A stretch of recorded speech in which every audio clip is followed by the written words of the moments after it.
So what's up sa mga kahombre ko dyan? What's up man na naman nga pala to. At syempre mga kahombre ko, alam nyo na, today is the day kung saan ako ho ay nasa bakasyon. Ngunit, hindi ho natin pwedeng pabayaan ang The Norman Mangusin Show.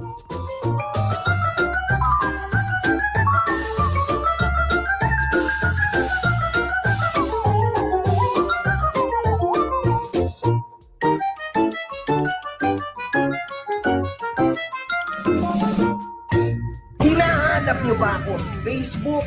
Ito na ang bagong Facebook ko, mga kahombre ko. Follow niyo ako. At ngayon, mga kahombre ko, atin pong tatalakayin ang iba't ibang mga kabulastugan ng ating bida na si Norman Mangusin, mga kahombre ko. Ito ho ang una sa napakaraming kabulastugan niya ngayong araw.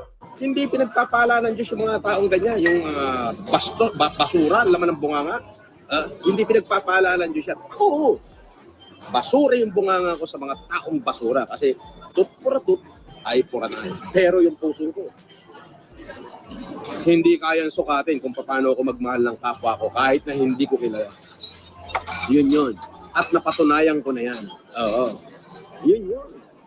So dito pa lang mga kahombre ko, sa una niyang sinabi, makikita ho natin na bumabalik na naman sa kanya ang mensahe niya sa iba. In this case, sabi niya, Hindi pinagpapala ng Diyos yung mga taong ganyan, yung basura, laman ng bunganga. kapag basura daw ang laman ng bunganga mo, ay hindi ka daw pinagpapala ng Diyos. Aba, pakinggan nga ho natin ang basurang bunganga ni Norman Mangusin. Puking ina mo! Bobo ka! Hindot ka! Putang ina mo, makagago. Ito ha, pinapangalanan na kita. Makagago! Puking ina! Skip ko na po to. Napakasakit sa tenga. Skip ko na tong part na to ha. Kasi ang puro lang naman mura ni Kulaong yan. Yung mga masasama niya sinabi. Yan po yun. Puro katarantaduhan lang pinagsasabi ni Kulaong. Lahat ng mga katarantaduhan niya. Oh, puta Wala pang warrant, budget na. ala ka pang warrant of arrest. Puta, ito na yung itsura mo. Grabe ka naman. Hindi pinagpapala ng Diyos yung mga taong ganyan, yung basura, laman ng bunganga. Tapos, binawi niya. Basura yung bunganga ko sa mga taong basura kasi tut pura tut ay puranay. Basura ang bunganga pag ang tao ay basura. Well, Norman, ang salita ng Diyos, Norman, kapag binato ka ng bato, parati mong babatuhin ng Tinapay. tinapay. Bakit ganyan? Bakit ka nasa revenge? Gabriel Bagong Silang, may realization ka ba sa mga nangyari? Marami. Unang-una ko na-realize yung kasabihan nga ng mga Pilipino na lintik lang ang walang ganti. Na-realize ko yun.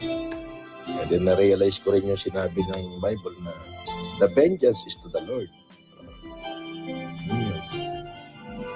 Bahala ka na mag-isip doon.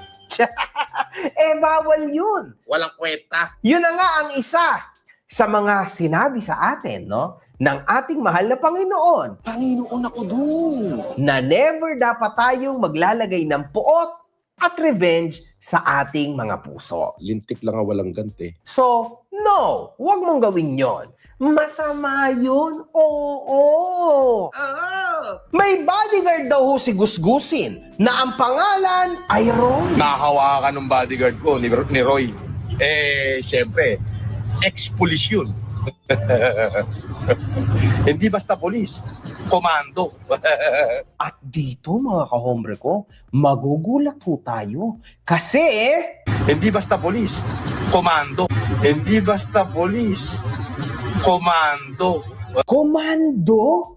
Nako, tatawagan ko na naman yan si Commissioner Kalinisan kasi ipapacheck natin yan, Norman. Kasi nakakatakot. Meron ka palang bodyguard na ex-police at hindi lang basta police, kundi komando. Nakahawakan ng bodyguard ko ni Roy. Pwede ba yun? Alam ko, komando, di ba sa army yun? Happy birthday, Patrick Capiral. Ayan, happy birthday sa'yo. At patuloy kang maging mabuting anak ng mama mo na si Matcha Mochi. Ayan, happy birthday sa'yo. Sana mabusog mo kami. Ate Matcha Mochi, alam ko may masasagasaan dito sa sasabihin ko. Pero kung o-order ka ng palabok, alam mo na kung kanino ipapangalan 'yan. Alam mo na 'yan. Alam mo na kung o-order ka ng Just Eats palabok kay Ate Ira, alam mo na kung saan ipapangalan 'yan, ha? At Ate Matcha Mochi. Hello. Komando kay isang special training kagaya ng SAP. Sa police din po pala 'yon. Kasi parang pang-army. Hoy, hindi ko may sabi niyan, ha. Ate Matcha Mochi, ikaw may sabi niyan, ha. Hoy, wala ako sinabing ha. Hindi naman 'yun ang sinasabi kong pangalan eh. Wala, lagot kayo kay Kel. Lagot kayo kay Kel. Naku, inaano nyo na naman yung palabo kay Kel, ha. Iniiwas nyo talaga kay Kel. Ang ano ko sa akin. Sa akin dapat. Naku, bakit kay Kuya Henry na naman? Naku, bahala kayo. Magtatampo na yan si Kuya Kel. Yun. Buti na lang talaga dyan si Ate Ira.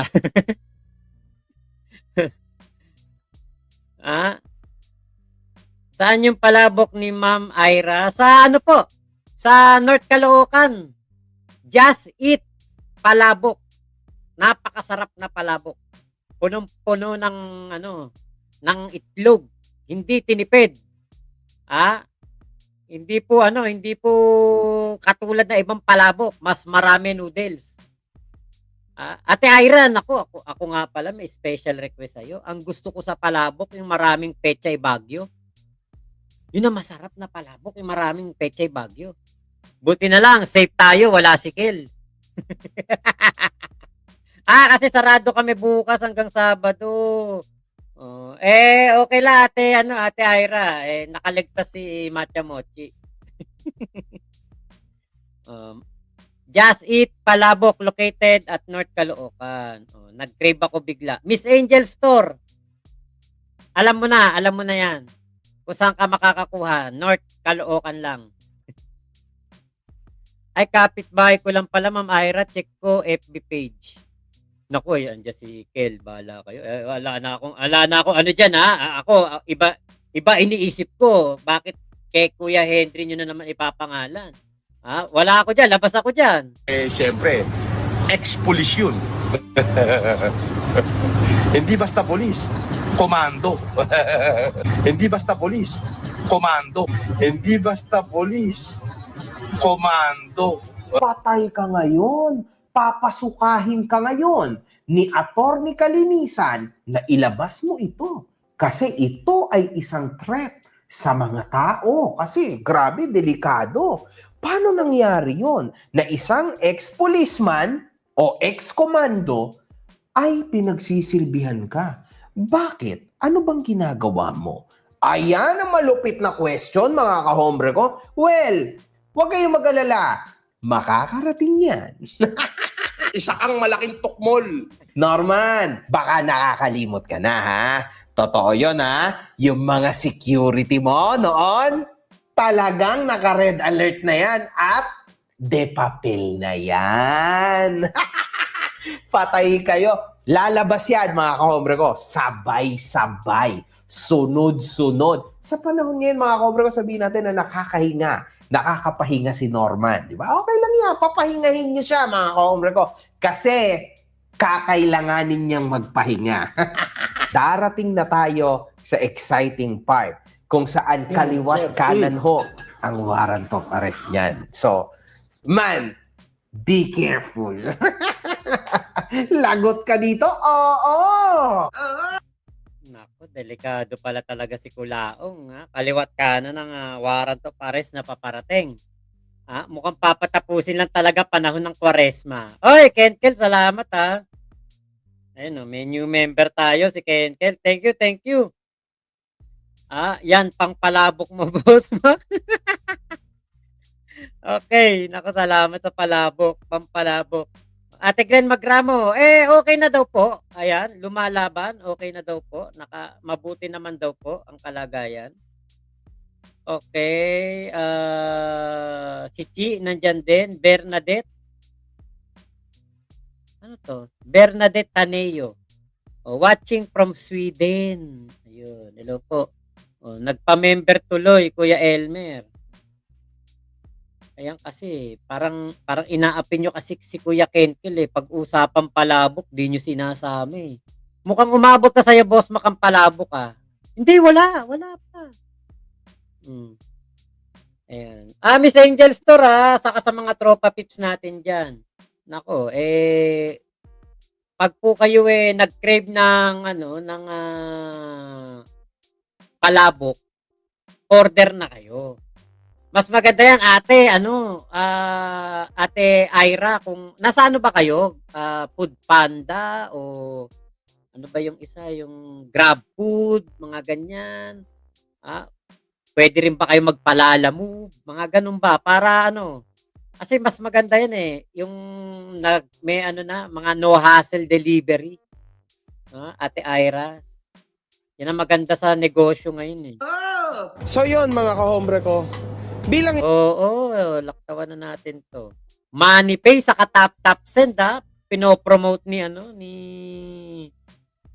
MG. Si Kulaong kaya, ano ang ipopromote? Anong sindikato kaya ipopromote? Sindikato. $20. Totoo yun, $20 sa na E150. Boss, FLM, nabenta mo na ba yung sasakyan mong isa? Hindi, nakasanla lang. Bakit? Ngayon naman, mga kahombre ko, makikita natin lately, no? Na nawawala na ulit yung mga ifineflex niyang mga alahas tulad ng singsing, tulad ng bracelet, at ng kung ano-ano pa na Ay, wala na mawawala. Ano naman si Kulaong come and go lang kunwari ngayon, may suot na bracelet. Katulad nung bagong laya yan, ang daming alahas nga niyan nung bagong laya yan, nakita ko. Nung lumaya siya after 3 years ng pagkakakulong, daming alahas. Tapos maya-maya, isa-isa na nawawala. Ako si Coco, hello po. Kuya Henry, member na yan, nag-upgrade lang. Naglalambing si Kenki. Okay. Salamat Naglalambing pala. Oy, no name, hello po. Donut ang endorsement na bagay kay Kulaong. Fritz Willad, unleaded grass promote ni Kulaong para sa kalabaw niya.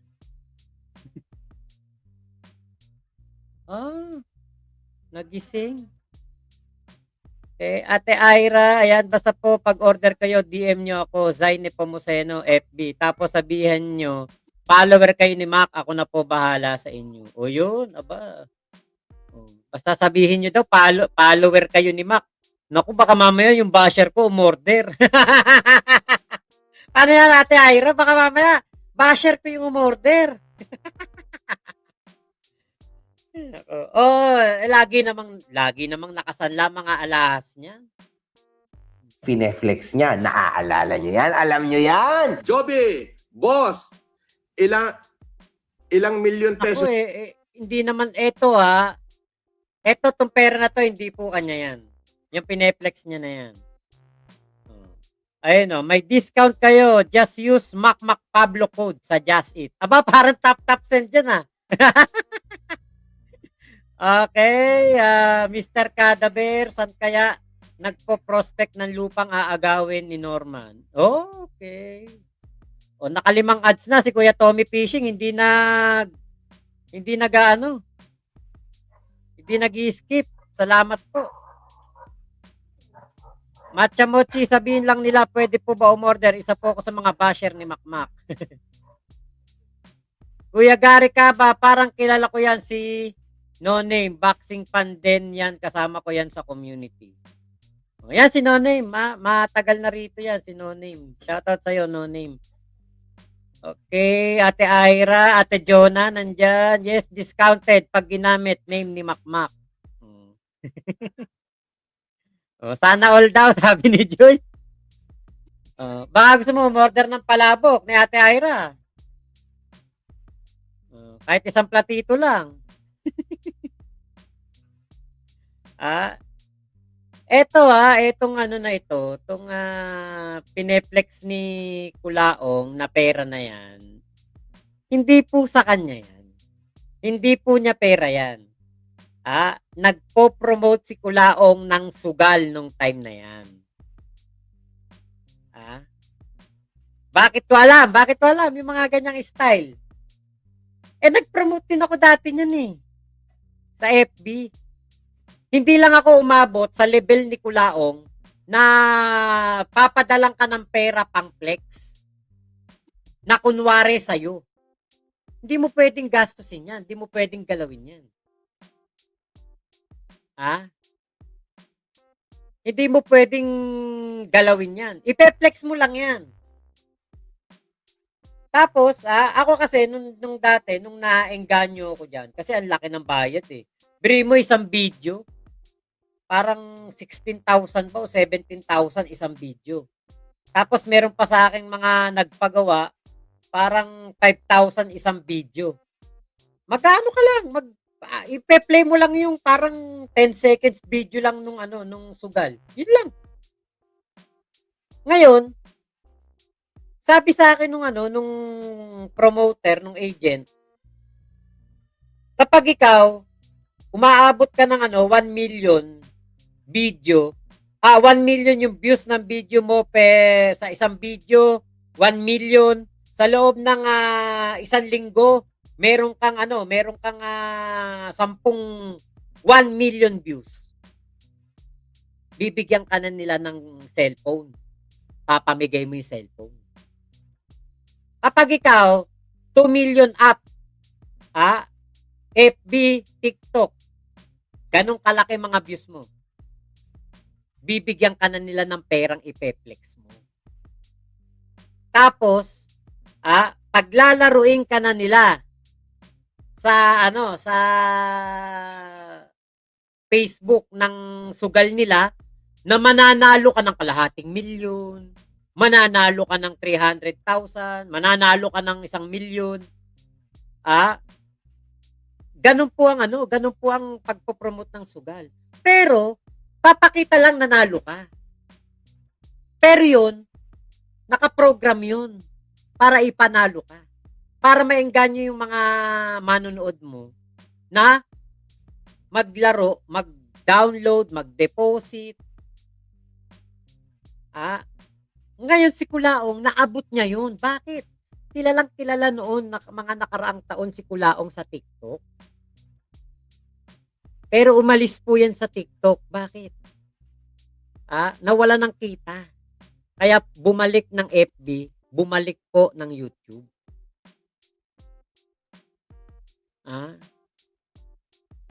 Ganun po yun. Kaya ito pong itong pera nasa harapan ni Kulaong, hindi kanya yan. Meron ako isang kaibigan. Kilala niyo yun. Si Papa Bear. Tinanong ko yun si Papa Bear. Nakita ko daming pera. Nakita ko nagla-live siya Matutulog na ako. Putya, ang parang tinamaan niya, ang kanyang puhunan parang 5,000 lang yata. Naging 700,000 plus. Chinat ko. Sabi ko, putya Papa Bear, laki na napanalunan mo Sabi ko, galing Hindi. Pero mo 5,000 puhunan, naging 700,000. Tapos nagpamigay, parang pinamigay niya pa 10K, 10K sa swerteng manonood niya. Nang balato siya.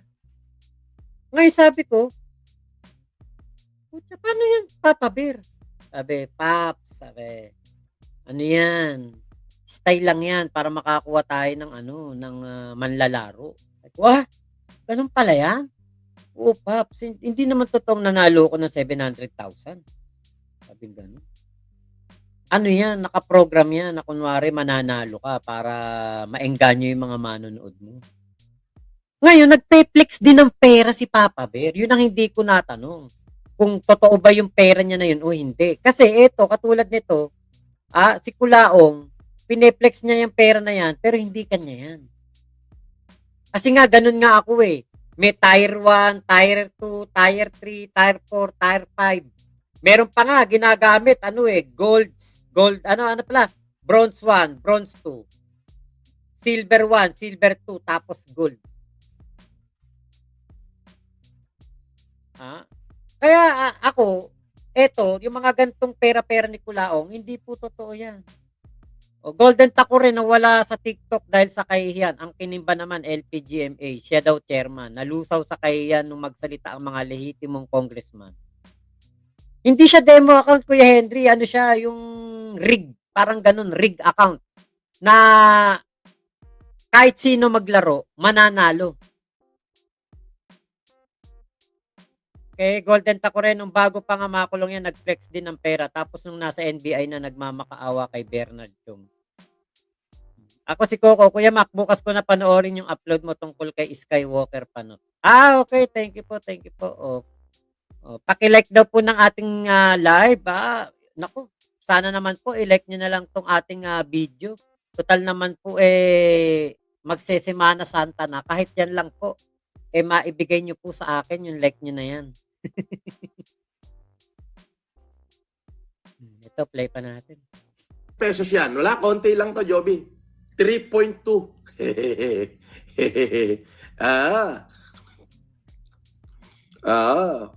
Lahat ng basher kasi, tinatanong, hinubad ko lang yung bracelet ko. Sinabi, sinanla ko na daw. Hinubad ko lang yung relo ko na gold at nagpalit lang ako ng bagong Wimbledon na mas medyo maganda sa tingin ko. Ay, sinanla ko na daw. Ayan, pinagsama ko na. Ayan din. Eto pa. Manigas ka na dyan, basher. Nasaan na ngayon yung mga alahas ni Norman, mga kahombre ko? Is he back sa pagbagsak? Lagot ka dito, Norman. Tapos ang malupit pa dito, naghanap ka pa ng makakaaway mo at nadagdagan ka pa ngayon ng kaso dahil sa katangahan na ginawa mo na nag-file ka pa ng kaso sa akin at sa misis ko sa QC. Malamang pwebweltahan kita. Bakit? Ikaw lang bang may karapatang magkaso? Hindi, kami rin. Oo. Kaso lang. Kaso lang. Fully recovered ka na ba, bossing? Hindi pa. Marami pa akong hinaharap ng mga kasukasuhan. Ito na yung exciting part. Warrant. Iyon! Para naman makamit natin ang hustisya, di ba? Kaso lang, syempre, may due process, mga kahombre. Abangan natin, di ba? Oo. At dito ho, makikita na natin na merong binanggit si Gusgusi na mangyayaring ambagan o may mga taong nag-ambag para sa kanilang get-together noong nakaraang Sabado. Kaya siguro siya hindi nag-live nung Sunday, mga kahombre ko, kasi talagang natuloy ang kanilang get-together at nagbanggit ho siya ng malalaking halaga. Ulitin ko Adrian Doria. Sa tropa ko yan, mga tropa ko yan, sa Team de Calibre. Nag-abag to ng 10,000 si Adrian Doria para sa ating get-together. Si Giancarlo de la Merced, ganun din. Naggigas ngayon ng 10,000. Si Jericho Montoya, si kaibigang Angelo. Si Ozzy Dre, si Lim. Si Bas, 10,000. The rest, ko ang 5. Okay. Opo, Ate Ira, latest upload po ito. Kanina lang pong alas 7. Habang ang mga walang kwentang tao, mga kahombre ko, mga aso-aso niya nag-ambag ng tigwa 1.5. At syempre si Adrian Doria, okay, sila Boeing, Brian, Carlo Lacasa, G. Rances, at si Edmundo Saranya ay nag-ambag ng tigwa 1.5 para sa ating get-together.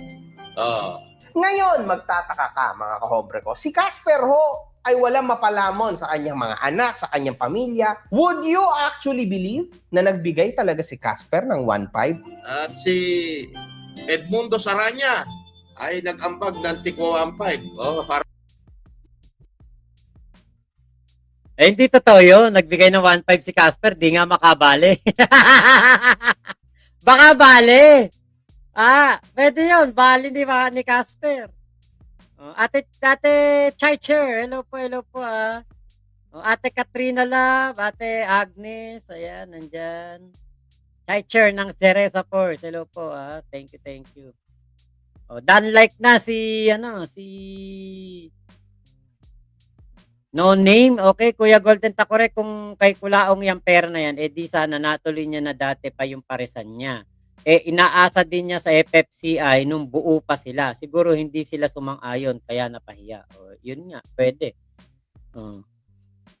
Baka totoo, Kuya Mac, kasi ikaw nga inuutangan eh. Opo, ate the modern parents. Get together daw ang putek, sila naglolokohan. Parang hindi naman nag-get together. Para sa ating get together. Ano ba? Mabait ba si Casper sa kanya? Paano ba yun? Ano ba yung story? Opo, para po siya, sunod-sunuran po talaga siya doon. Pag sinabing pupunta po siya agad. Tapos pagyayabang niya po yun. Kasi nung nagsasama kami, talagang nandun na po siya eh. Ay, pupunta ako dun sa boss ko. Yung ganyan, kasi kinuha na ako. Magiging mapera na rin ako. Di kami naman po, ako naman po manina. Sige. Punta ka dun para magkapera. Tapos kapag uwi naman po, pag manghihingi ng wala po ibibigay.